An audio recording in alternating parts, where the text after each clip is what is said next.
देखने ना आए और ना पुल ब्रिज पर से बच्चों और उनके अहले खानदान को लेकर देखने ना आए, नहीं तो कहीं ना कहीं कोई हादसा होने का चांसेस है।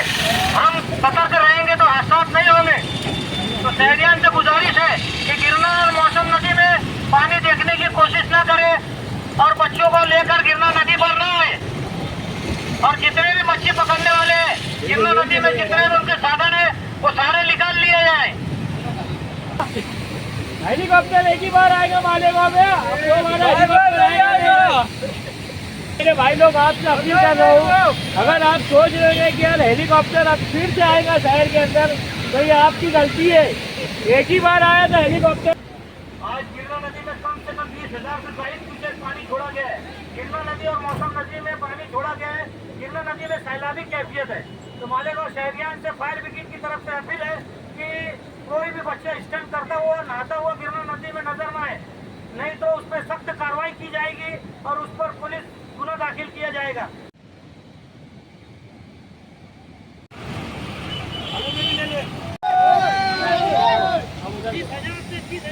पानी है और आप लोग वहाँ खड़े हैं, कहीं ना कहीं डूबने का खतरा है।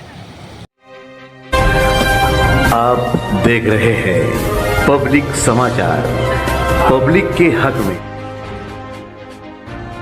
कहीं शासन प्रशासन और वालिदैन इस बात को लेकर गंभीरता से इस मसले को लेकर हैं। इसलिए हमारे शहर में आपने देखा होगा कि अब तक बारिश के अय्याम में 2 ही बच्चों के हादसे हुए हैं। अल्हम्दुलिल्लाह हम ऐसे सरपरस्त और लोगों से गुजारिश करेंगे जो अपने बच्चों पर ध्यान नहीं देते, अगर वो भी पूरी तरीके से वालिदैन अपने बच्चों पर ध्यान देंगे तो इंशाअल्लाह हमारे शहर में डूबने के वाक़यात कहीं ना कहीं कम हो जाएंगे।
आपने देखा होगा मालेगांव शहर में जब भी ऐसे सैलाबी कैफियत, पानी की सैलाबी कैफियत रहा हो और स्टंट करते हुए कोई लड़का डूब गया हो या नहाते हुए कोई लड़का डूब गया हो, तो हमें कम से कम उसे 2 से 3 दिन लगता है पानी में ढूंढने के लिए।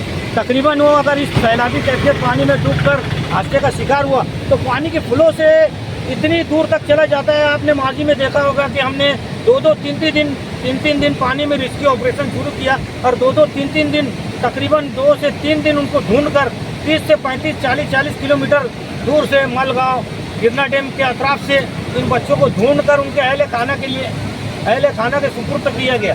तो अभी मालेगांव शहर गिरना नदी में सैलाबी कैफियत है और ऐसे पानी में स्टंट करना और नहाना मतलब माजी को दोहराना है।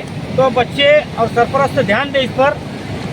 शकील भाई, अभी आप पानी की डीप में जाते हो, गहराई में जाते हो, अक्सर देखने में आता है कि ये खिड़की के पास जो है तो बच्चे ज़्यादा नहाते हैं। तो आप पानी में जाते हैं तो कितनी इसकी डीप होगी, कितनी गहराई होगी अंदर?